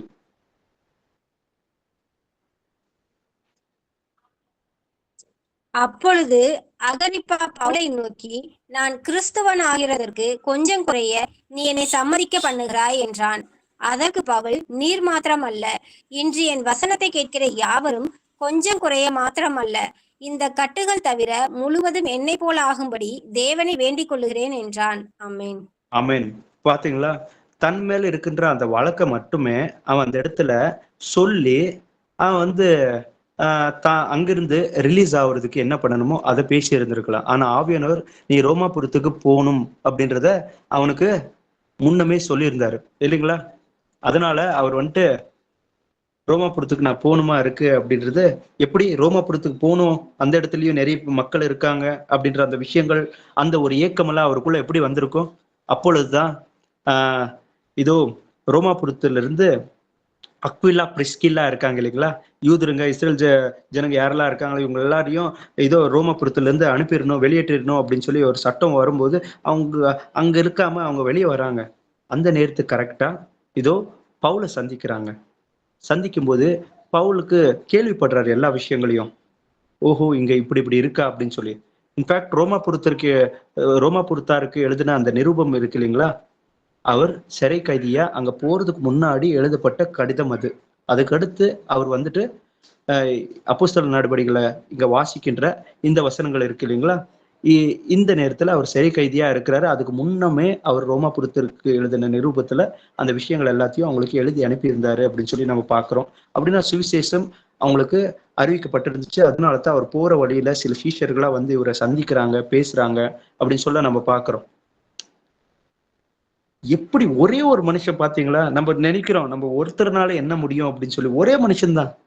ஆனா ஆவியான பயன்படுத்த ஆரம்பிக்கும் பொழுது அற்புதமா எல்லா காரியங்களையும் அவரால முடியும். லூக்கா 21வது அதிகாரம் 15வது வசனம். உங்களை விரோதிக்கிறவர்கள் ஒருவரும் எதிர்பேசவும் எதிர்த்து நிற்கவும் கூடாத வாக்கையும் ஞானத்தையும் நான் உங்களுக்கு கொடுப்பேன். ஆமென். இதோ உங்களுக்கு விரோதமா பேசுகின்றவர்கள் எதிர்த்து பேசாத, உங்களோட கூட பேசும்போது அவங்களுக்கு மறு உத்தரவுமே இல்லாத அளவுக்கு நீங்க அந்த வார்த்தைக்கு மறு வார்த்தைய பேசுற அந்த திராணிய, அந்த ஒரு நாவை யார் கொடுப்பாருங்களா? ஏசப்பா நம்மளுக்கு கொடுப்ப அப்படின்னு சொல்லியிருக்கிறாரு. உங்களை எதிர்க்கின்றவர்கள் அவர்கள் வெட்கமடையும்படியாக உங்களுக்கு ஏசப்பா அற்புதமான அந்த ஒரு ஞானம் உள்ள அந்த வார்த்தைகளை ஏசப்பா நம்மளுக்கு கொடுப்பேன் அப்படின்னு சொல்லியிருக்கிறாரு. ஞானம் உள்ள நாவ, சரிங்களா, அவர் சொல்லி இருக்கிறாரு அப்படின்னு சொன்னா நிச்சயமா அவர் செய்வாரு. இது பிராக்டிக்கலா நடந்திருக்குங்களா அப்படின்னு சொல்லி கேட்டீங்கன்னா, இப்ப கூட இதுக்கு முன்னாடி ஒரு வசனத்தை வாசிச்சோம். அகிரிப்பா ராஜாக்கு முன்னாடி பேசும்போது அவர் தன் மேல சுமத்தப்பட்ட அந்த குற்றங்களை சொல்லி இதை நான் செஞ்சிருக்கேன் அப்படின்னு சொல்லி அந்த இடத்துல இருந்து அவ்வளவுதான் அந்த சப்ஜெக்டை க்ளோஸ் பண்ணிருக்கலாம். ஆனா இவர் பேசும்போது இங்க நிறைய பேர் இருக்கிறாங்க, இவங்க எல்லாருக்கும் ஒரே வாட்டி சுவிசேஷம் அறிவிச்சிடணும்னு சொல்லி நினைச்சுன்னு, நான் இப்படி இருந்த ஏசப்பா என்கிட்ட இப்படி பேசினாரு, அவர் தான் உலகத்தை ரசிக்கிட்டார் அந்த தேவன் அப்படின்னு சொல்லி நான் விசுவாசிச்சு அவர் என்கிட்ட பேசினாரு அப்படின்னு சொல்லி முழுசா சுவிசேஷத்தையே அறிவிச்சிடறாரு. அப்போதான் அகிரிப்பா ராஜா அவர் முன்னாடி என்னை கிறிஸ்தவனா மாத்திடுறதுக்கு நீ முயற்சி எடுத்துட்டு இருக்கியா அப்படின்னு சொல்லி கேக்குறான் இல்லையா? என்ன கொஞ்சம் எஃபோர்ட்னால நீ என்ன கிறிஸ்தவனா மாற்றிட முடியுமா அப்படின்னு சொல்லி கேட்கிறான். இல்ல கொஞ்சம் எஃபோர்ட்லப்பா, எவ்வளவு எஃபோர்ட்னாலும் இதோ நீ எல்லாருமே என்ன போல மாறணும், என்ன இந்த கட்டுகள் இல்லாம நீங்க எல்லாருமே பாவத்திலிருந்து விடுதலை பெற்றுக்கொண்டு சந்தோஷமா இருக்கணும் ஆண்டவரோடு சேரணும் அப்படின்றதுதான் அப்படின்னு சொல்லி அந்த இடத்துல அழகா பேசுறாரு இல்லைங்களா? அப்படின்னு பாத்தீங்களா? அவங்ககிட்ட யாரை எதிர்த்து பேசுறதுக்கு வரும்போதும் அவனை எதிர்க்கவே முடியாத அளவுக்கு அந்த ஒரு ஞானம் உள்ள அந்த ஒரு நாவை எசப்பா வந்துட்டு அவனுக்கு கொடுத்துருக்கிறத கவனிக்க முடியுது. இது நம்ம ஒவ்வொருத்தருக்குமே எசப்பா கொடுத்துருப்பாருங்க. ஆனா நம்ம முயற்சி பயிற்சி என்கிறத செய்யும் போதுதான் நம்மளுக்கு ஏசப்பா எப்படி நம்மளை எடுத்து பயன்படுத்துவாரு அப்படின்றத நம்மளால உணர முடியும். ரோமர் 15வது அதிகாரம் 18வது வசனத்தை வாசிங்க. ரோமர் 15வது அதிகாரம் 18வது வசனம். புறஜாதியாரை வார்த்தையினாலும் செய்கையினாலும் கீழ்ப்படிய பண்ணும்படிக்கு அற்புத அடையாளங்களின் பலத்தினாலும் தேவ ஆவியின் பலத்தினாலும் கிறிஸ்துவானவர் என்னை கொண்டு நடப்பித்தவைகளை சொல்வதல்லாமல் வேறொன்றையும் சொல்ல நான் துணிவதில்லை. ஆமீன். இங்க பாத்தீங்களா என்னன்னு சொல்றாரு? சுவிசேஷத்தை அறிவிச்சதாகட்டும், பிரசங்கித்ததாகட்டும், அற்புத அடையாளங்கள் செய்ததாகட்டும் என்னை கொண்டு தேவன் செய்தார் அப்படின்றாரு.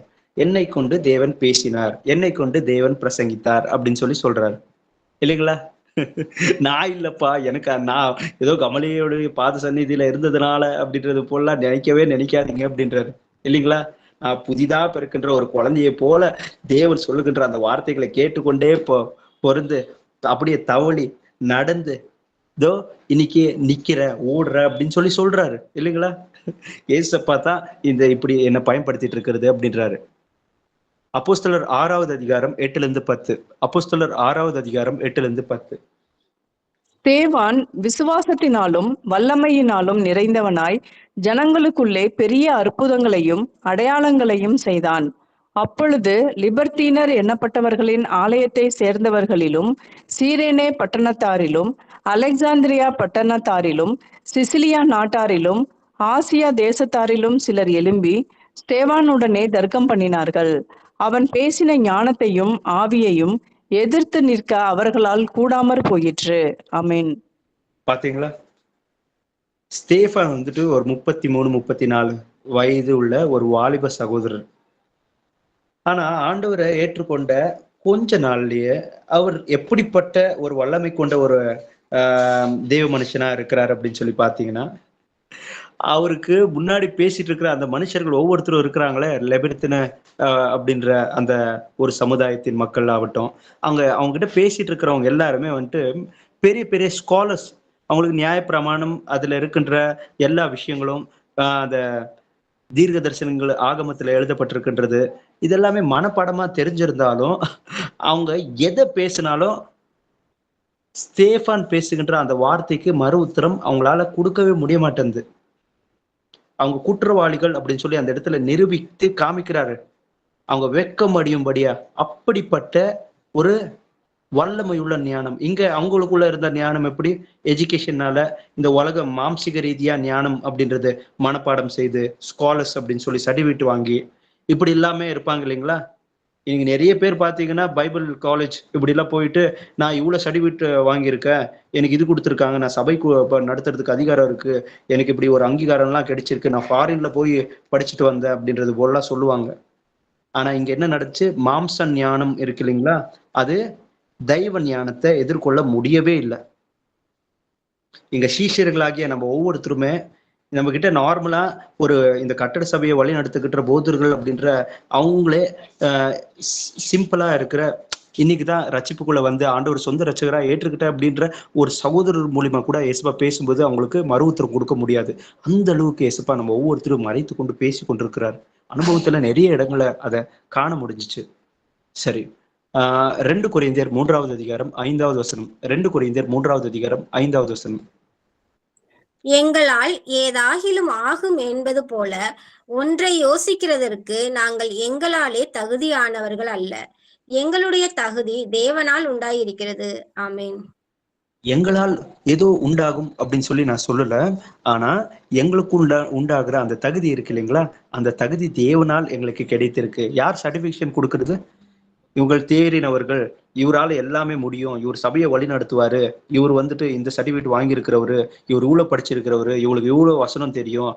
சில பேர்லாம் பாஸ்டர்ஸ் கிட்ட நாங்க பேசும்போது நான் ஹீப்ரு பைபிள் படிச்சுட்டு இருக்கேன் அப்படின்னு சொல்லுவாங்க. ஹீப்ரூல என்ன எழுதியிருக்கு, இது கிரீக்ல இப்படி எழுதியிருக்கு தெரியுங்களா அப்படின்னு சொல்லி இன்னும் சில பேர் நீங்க இப்ப கேட்டீங்கன்னா, நான் லாயர் படிச்சிருக்கேன் அப்படின்னு சொல்லுவாங்க. எதை எடுத்தாலும் அந்த சட்ட திட்டங்களை பத்தி இது எல்லாத்தையும் கூட பேசிட்டு இருப்பாங்க. ஆனா அவங்க ஆவியானவரை பின்படுகிறத மறக்கிறாங்க. தேவனுடைய வசனத்தை தன்னுடைய சொந்த வாழ்க்கையில கரம் பிடித்து இந்த வசனம் இப்படி சொல்லுது, இப்படி நான் மாறணும், நடந்துக்கணும் அப்படின்னு சொல்லி முயற்சியே எடுக்க மாட்டேன்றாங்க. ஃபைனலா இந்த உலக மக்கள் இப்படிப்பட்ட ஒரு அங்கீகரிப்பை கொடுத்திருக்கிற, என்கிட்ட நீ பேசிட்டு இருக்க அப்படின்றது உனக்கு தெரியுமா, யார்கிட்ட பேசிட்டு இருக்கேன்னு சொல்லி தெரியுமா அப்படின்றது போல நினைச்சிட்டு இருப்பாங்க. சரி, இருக்கட்டும். ஆனா அப்படிப்பட்டவங்களை யார பார்க்கும்போதும் இவ்வளவு பெரிய பாஸ்டர், ஐயோ நான் இப்படிப்பா பேசுறது அப்படின்னு சொல்லி ஒரு பொழுது நினைக்காதீங்க. அவங்க யாரா வேணாலும் இருக்கட்டும், அவங்க எவ்வளவு பெரிய மனுஷனா கூட இருக்கட்டும், இந்த உலகத்தில் இருக்கிறவனை காட்டிலும் உங்களில் இருக்கிறவர் அவர் பெரியவர். சில பேர், ஐயோ இவங்கெல்லாம் ட்ரிபிள் டிகிரி பண்ணியிருக்கிறவங்க, இவங்க முன்னாடி நான் எப்படிப்பா ஜபிக்க முடியும், ஐயோ எதனா வசனத்தை வாசிக்கும் போது உச்சரிச்சா ஐயோ அப்படின்னு சொல்லி சில பேர் ஜபிக்கிறதுக்கும் தயங்கிடுவாங்க, இல்ல வசனத்தை வாசிக்கிறதுக்கும் தயங்கிடுவாங்க, பயந்துருவாங்க. ஃபர்ஸ்ட் ஆஃப் ஆல் வசனத்தை வாசிக்கும் போது தேவனுடைய எந்த பணிகளை நம்ம செய்யும் போதோ ஏசப்பா இருக்கிறாரு, நான் இருக்கேன், அவ்வளவுதான். ஏன்னா சுத்தி இருக்கிற எந்த மனுஷர்களும் பெரியவர் கிடையாது, ஏசப்பா மட்டும்தான் பெரியவர் அந்த இடத்துல. அதனால நம்ம ஏசப்பாவை மட்டுமே பார்த்துட்டு அவர் என்ன பேச விரும்புறாரோ அதை நம்ம பேசிடணும், இல்லைங்களா? ஓகே, ஆதியாகமம் 41வது அதிகாரம் 16வது வசனத்தை வாசிங்க. அப்பொழுது யோசேப்பு பார்வோனுக்கு பிரதியுத்தரமாக, நான் அல்ல, தேவனே பார்வோனுக்கு மங்களமான உத்தரவு அருளி செய்வார் என்றான். ஆமேன். ஆமேன். இங்க பாத்தீங்களா, இங்க யோசேப்பு அந்த பார்வோனுடைய கனவை விளக்குறாரு. விளக்குறதுக்கு முன்னாடி அந்த பார்வோனுக்கு மறு உத்தரமா, உனக்குள்ள இப்படிலாம் திறமை இருக்காமே அப்படின்னு சொல்லி கேட்டா அவர் என்னன்னு சொல்றாரு, நான் அல்ல, தேவன் தான் ஏதோ பார்வனுக்கு ஒரு நல்ல உத்தரவை கொடுப்பாரு, நல்ல ஒரு பதிலை கொடுப்பாரு, இந்த எல்லா அர்த்தத்தையும் விளக்கத்தையும் சொல்லுவாரு அப்படின்றாரு. யார் பேசுறதா? அவனுக்குள்ள அந்த கணக்கு உண்டான அந்த அர்த்தங்களையும் அது எல்லாத்தையும் விவரிக்கிற அந்த திறனை ஏசுப்பதான் கொடுத்திருக்கிறது அப்படின்றாரு. ஆனா பேசுற ஞானம், எந்த இடத்துல பேசுகிற, யார் முன்னாடி பேசுற, எதை பேசுற, எப்படி அந்த வார்த்தையை பயன்படுத்தணும், இப்போ இதை ஆவியானவர் நம்மளுக்கு கொடுப்பாருங்க. ஆனா நம்ம மாம்சிக ரீதியா கூட பேசிடக்கூடாது. பாரு எனக்குள்ள ஆவியானவர் இருக்கிறார் அப்படின்னு சொல்லி அப்படியே பேசுறவங்கள நம்ம வந்துட்டு கனஈனப்படுத்துறது போல, அது போல இல்ல. அவங்க யாரா இருந்தாலும் ஃபர்ஸ்ட் ஆஃப் ஆல் தேவனுடைய பிள்ளைகள் என்கிறதுக்கு ஒரு முக்கியமான அடையாளமே ஆவின் கனி தான். ஆவின் கனி இல்லாம உணர்ச்சி வசப்பட்டு கோவம் எரிச்சலோட அப்படியே பேசிட்டு அவங்க எப்படி வேணாலும், அவங்களுக்குள்ள உலகத்தின் ஆவி இருக்கும், அவங்க பேசும்போதே அப்படிதான் பேசுவாங்க. ஆனாலும் ஃபைனல் வரைக்கும் நம்மளுடைய குரல்ல டோன் கூட மாறக்கூடாது, இப்படியேதான் இருக்கணும், இல்லைங்களா? அவதான் புரிய வரும் அவங்களுக்கு, என்னப்பா இவங்க இப்படி இருக்கிறாங்க. அதுதான் கர்த்தருடைய ஆவி. அந்த நிதானத்தை ஆண்டவர் கொடுப்பாரு, அந்த பீஸ்ஃபுல் மைண்டை. எதை பார்த்தோ ஒரு பயந்து கொள்ளுகின்ற அந்த ஒரு பயப்படுதல ஏசப்பா உலக மனுஷர்களை பார்த்து பயந்துக்கிற இது போல நம்மளை விட மாட்டாருங்க. ஆதியாகமம் 40வது அதிகாரம் 8வது வசனத்தை வாசிங்க. அதற்கு அவர்கள், சொப்பனம் கண்டோம், அதற்கு அர்த்தம் சொல்லுகிறவன் ஒருவனும் இல்லை என்றார்கள். அதற்கு யோசேப்பு, சொப்பனத்துக்கு அர்த்தம் சொல்லுதல் தேவனுக்குரியதல்லவா, அவைகளை என்னிடத்தில் சொல்லுங்கள் என்றான். ஆமீன். ஆமீன்.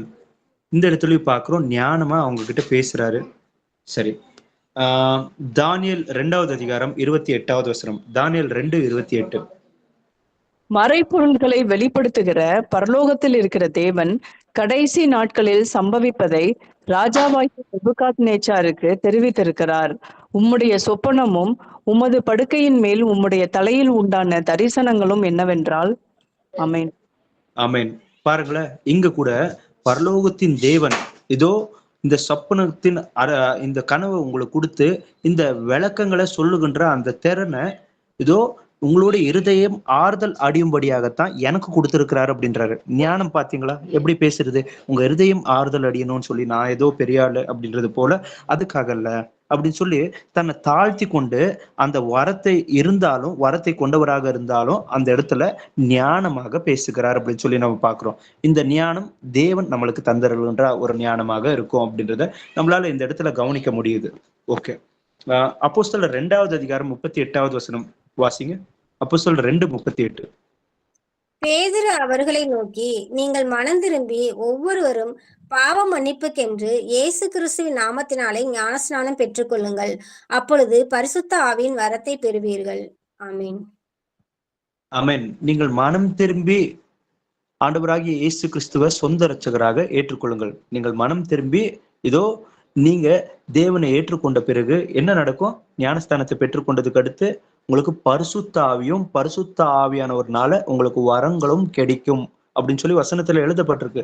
பரிசுத்தாவின் வரங்கள், பரிசுத்தாவியனவர் மட்டுமல்ல, பரிசுத்தாவின் வரங்கள். பரிசுத்தாவின் வரங்கள் என்ன?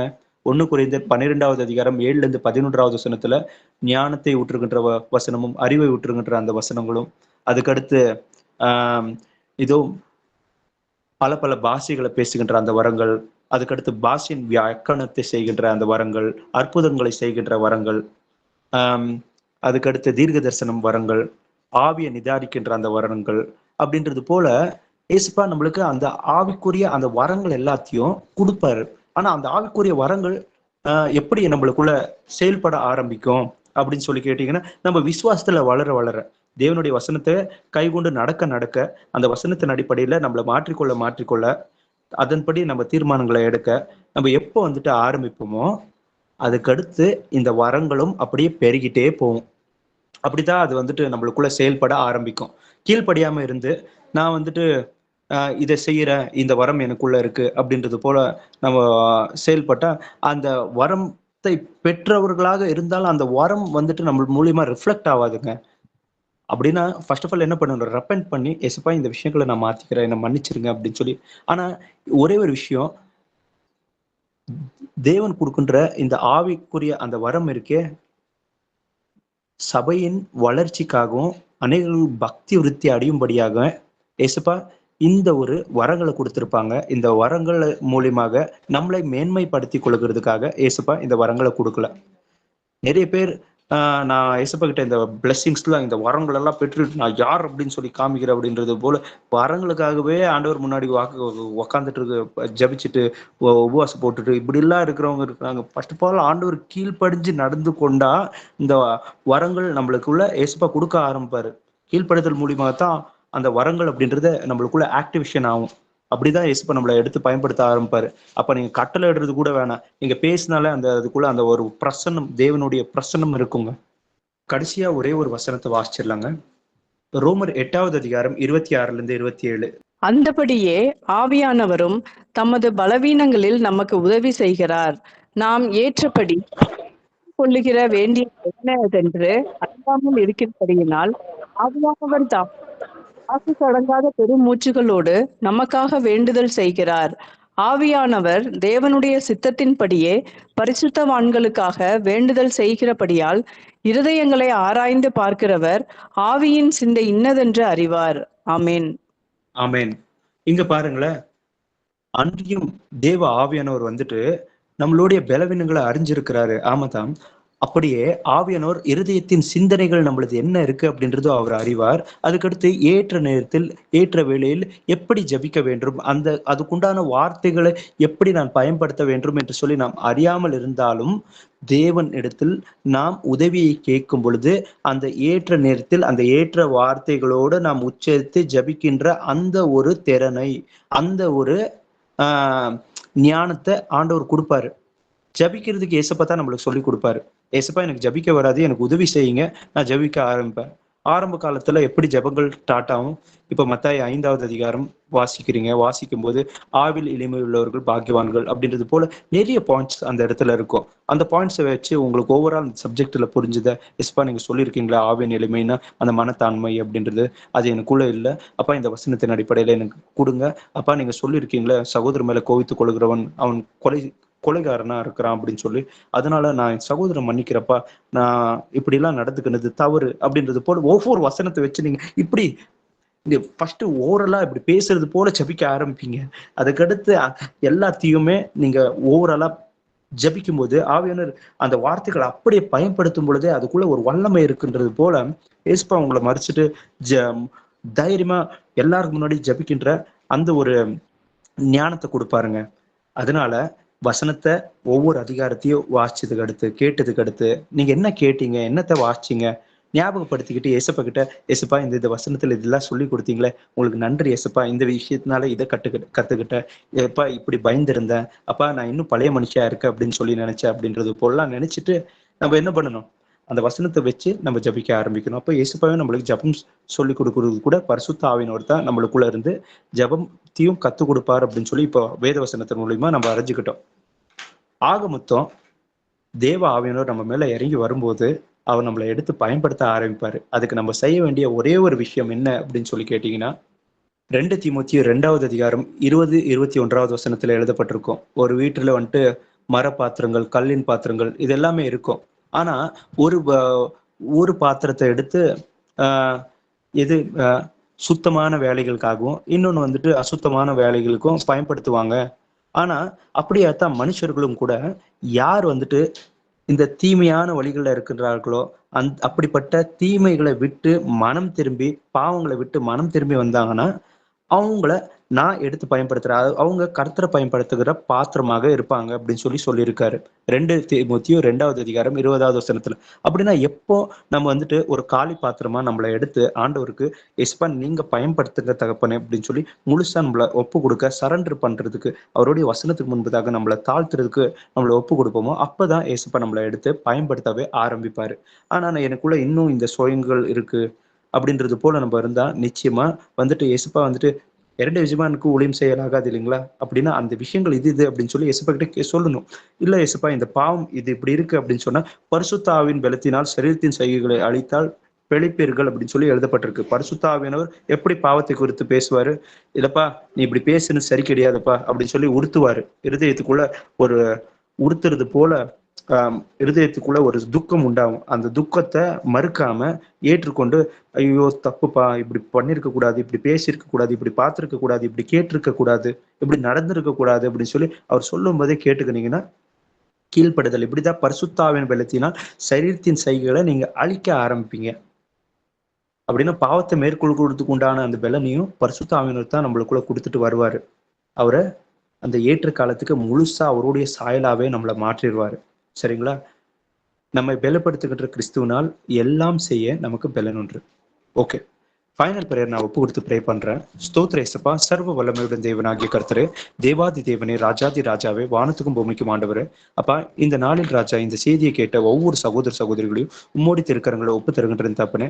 யாரெல்லாம் ராஜா அப்பா ஜபிக்கின்றதுக்கும் வேத வசனங்களை வாசிக்கின்றதுக்கும் அப்பா அதை அறிந்து கொள்ளுகிறதுக்கும் அப்பா அதை மற்றவர்களுக்கு முன்பதாக பிரசங்கிக்கிறதுக்கும் சுவிசேஷத்தை அறிவிக்கிறதுக்கும் தயங்குகின்றவர்களாக அப்பா தான் எதற்கும் பிரயோஜனம் இல்லை என்று சொல்லியும் அப்பா இந்த உலகத்தின் வேலைகள் வேற எல்லாமே எனக்கு அதிக ஞானம் இருக்கிறது, ஆனால் தேவனுடைய காரியத்தை செய்ய வேண்டும் என்றால் இதோ எனக்கு அது எதுவுமே ஞாபகத்தில் இருக்க மாட்டேங்குது, இது போல எனக்குள்ள ஒரு அலைச்சலாக இருக்கிறது, தேவனுடைய வசனங்கள் எதுவுமே புரிய மாட்டேங்குதுன்றது போல அப்பா யாரெல்லாம் ஒரு குழப்பத்துக்குள்ள இருக்கிறார்களோ சில பேர் ராஜா இந்த உலக மனுஷர்களால புறம்பே தள்ளப்பட்ட ராஜா அவர்கள் ஒன்றுக்கும் உதவாதவர்கள் என்று சொல்லி ராஜா அவர்கள் சொன்னது நிமித்தமாக அப்பா அவர்கள் ஏதோ என்னால் எதுவும் இல்லை, எனக்கு பேசுகின்ற திறமை கூட எனக்குள்ள கிடையாது அப்படின்றது போல இருக்காங்களோ இவங்க ஒவ்வொருத்தரையுமே நீங்க மூசிக்கு நாவா இருந்த அதே தேவன் அப்பா பாலகன் என்று சொல்லாத என்று சொல்லி எளிமையாவுக்கு பேசி அப்பா நான் உன்னை தாயின் கருவில் உருவாவதுக்கு முன்பதாகவே உன்னை பேர் சொல்லி அழைத்திருக்கிறேன்,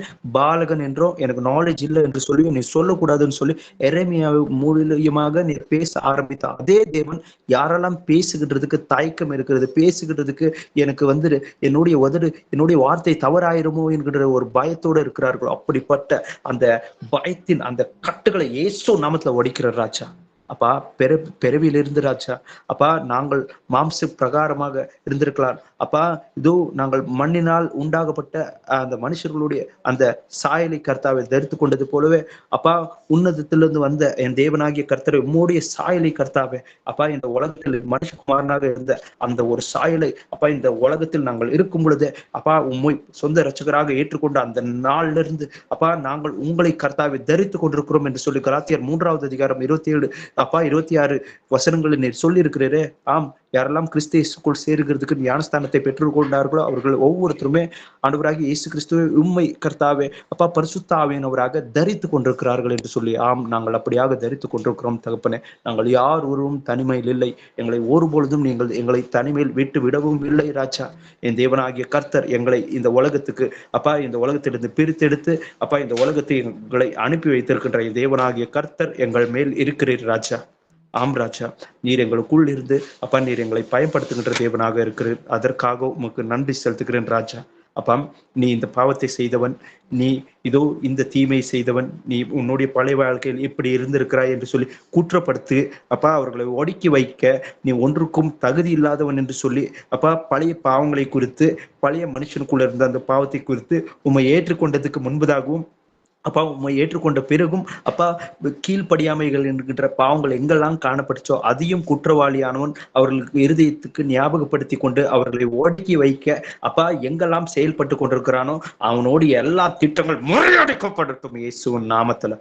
உம்முடைய பலத்துக்கரம் ஒவ்வொரு சகோதர சகோதரிகளுடைய இறைகற்றும் தகப்பனே, இன்று நாள் முதல் கொண்டு ராஜா இந்த வசனத்தை கேட்டு ஆமேன் என்று சொல்லி யாரெல்லாம் ஏற்றுக்கொண்டிருக்கிறார்களோ அவங்க ஒவ்வொருத்தரையுமே உம்முடைய பாத்திரமாக நீர் எடுத்து இந்த நாள், இந்த நிமிடம், இந்த நொடி முதல் கொண்டு நீர் எடுத்து பயன்படுத்த இருக்கிறீர் ராஜா, பயன்படுத்துவீர் ராஜா. அதற்காக உங்களுக்கு நன்றி செலுத்தி உம்மோடு திருக்கிறங்களை எங்க ஒவ்வொருத்தருடைய ஜீவ ஆத்ம சரீரங்களை ஒப்பு கொடுத்து இயேசுவின் மகாபரிசுத்த நாமத்தில் இந்த ஜெபத்தை எடுக்கின்ற என் ஜீவனுள்ள நல்ல தந்தையே, ஆமேன்.